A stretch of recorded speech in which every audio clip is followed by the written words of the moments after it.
with your spirit. A proclamation from the Holy Gospel according to Saint Luke. Glory to you, O Lord. In those days, a decree went out from Caesar Augustus that the whole world should be enrolled.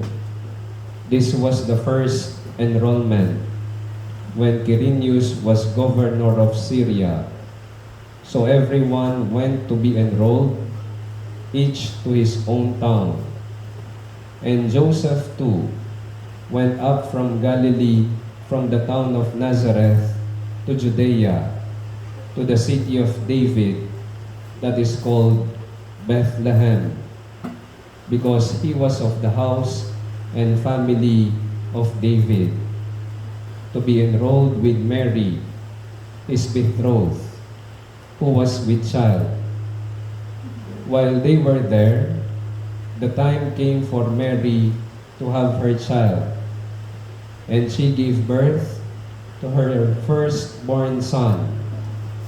Mary wrapped him in swaddling clothes and laid him in a manger, because there was no room for them in the inn.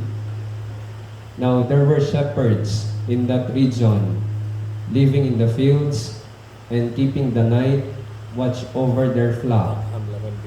The angel of the Lord appeared to them, and the glory of the Lord shone around them, and they were struck with great fear. The angel said to them, "Do not be afraid, for behold, I proclaim to you good news of great joy, that will be for all people. For today, in the city of David, a Savior has been born for you, who is Christ and Lord. And this will be a sign for you. You will find an infant wrapped in swaddling clothes and lying in a manger." And suddenly, there was a multitude of the heavenly host with the angel, praising God and saying, "Glory to God in the highest, and on earth, peace to those on whom His favor rests."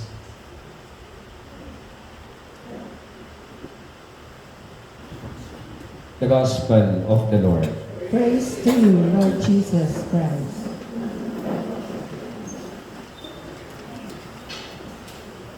Good evening pong Pasibayo Kakayungan. 2023, umabot po tayo ng Pasko. By next year, di po natin alam kung sino pa ang nandirito sa Pasko ng 2024. Pasalamatan po natin ng Diyos. Tayo ho ay naririto pa. Palakpakan po natin ang ating Diyos. It's a blessing to be with you for Christmas 2023. Meron hong contest noon, Frank Sinatra of the Philippines. Para sa mga bata, si Frank Sinatra ay singer na kilala. Yung My Way, sa kanya yung kanta. Kaya ho yung Fly Me to the Moon. O kaya ho yung New York, New York. Kanta ho yun ni Frank Sinatra. Balik po tayo dun sa contest, Frank Sinatra of the Philippines. Sumali ho mismo si Frank Sinatra. Nagbalat kayo. Ang resulta, talo ho. Second place lang ho. Yung gumaya sa atin ay napaka-natural. Ang paggaya ay napaka-natural. Sa atin ho kasi, wala naman talagang 100% original. Sa paggaya, natututo ka. Pero kapag ka ho Pilipino ang gumaya, dadaigin ang original. Ngayong Pasko ho, katulad ho ni Frank Sinatra, ang Diyos ho talo. Second place lang sa tao. Bakit? Ang Pasko ho nating Pilipino, parang contest din ho. At ang contest ay singka apong Ginu.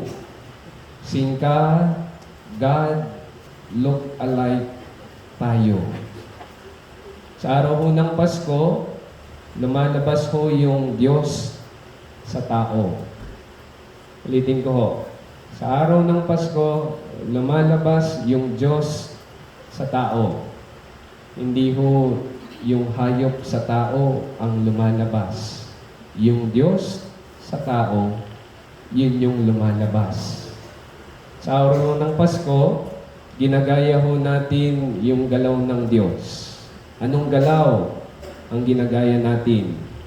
Yung pagiging mapagbigay, yung kanyang saya, yung kanyang ganda, at yung hilig niya sa sama-sama. Yun ho yung ating ginagaya. Tingnan niyo ho, pag pumapasko, napakadali hong magbigay. Kahit mabawas yung iyong ipon, kahit maubos ang iyong bonus, magbibigay ka. Pera, damit, pagkain, regalo. Magbibigay ka. Pero kung ordinaryong araw lang ho, tingnan niyo ho yung mga sarili ninyo, kahit 20 ho, kukurikutin ninyo. Pero bakit kapag Pasko, yung Pilipino willing na magbigay? Sagot, ginagaya ang Diyos na mapagbigay. Hindi takot maubusan, meron lang siyang mabigyan. Ginagaya natin ang Diyos na mapagbigay. Tignan niyo ho kapag Pasko, napakadaling ngumiti, napakadaling maging masaya. Bata ho kami sa Santa Ana, sa baryo, katapos ho ng misa, kahit sino hong makita sa kalsada, igigreet ho namin ng Merry Christmas. Napakadaling ngumiti, napakadaling maging masaya. Magaan sa pakiramdam, kahit pagod yung buong katawan. Marami ho sa mga babae dito na malengke, nag-grocery, naglinis ng bahay, nagluto, pumili ng regalo. Ang dami niyo hong inasikaso. Pagod, pero masaya. Masaya para sa iba. Bakit ho tayong Pilipino gustong-gusto natin yung nakakapagod na Pasko? Sagot, ginagaya natin ng Diyos. Siya ay masaya kapag meron siyang napapasaya. Siya ay ngumingiti pag meron siyang napapangiti. Tingnan niyo ho kapag Pasko, lumalabas ho yung magaganda at gwapo. Check niyo ho yung katabi ninyo. Sige ho, para maniwala ho kayo. Check niyo ho. Sige ho. Pag Pasko, lumalabas yung maganda at gwapo. Kung nagdududa ho kayo sa katabi ninyo, tingnan niyo na lang ho yung nasa harap ninyo. Sigurado. Pagbigyan niyo ho. Pasko naman ho. Lumalabas yung maganda. Dati ho, di naman ho yan maliligo. Pero ngayon, bagong ligo. Suot yung kanyang pamasko. Yung bahay, hindi lang dapat malinis, dapat meron din mga pailaw, dekorasyon. Bakit ang Pilipino, nilalabas niya yung kanyang kagandahan tuwing Pasko? Sagot, gumagaya sa Diyos. Gusto niya maganda, guwapo tayo, dahil espesyal tayo. Espesyal tayo. Kaya nga ho binigay niya ang sarili niyang anak. Pangmuli ho, kapag ka ho Pasko, napakadali hong magsama-sama, napakadali hong magtipon-tipon. Tingnan niyo ho dito sa kapilya ninyo, napakadami niyo ho. Kailan lang ho nangyayari ito? Sa pagkapasko. Napakadaling magsama-sama, magtipon-tipon dito mismo. Kahit ho sa mga tahanan ninyo, napakadaling magsama-sama.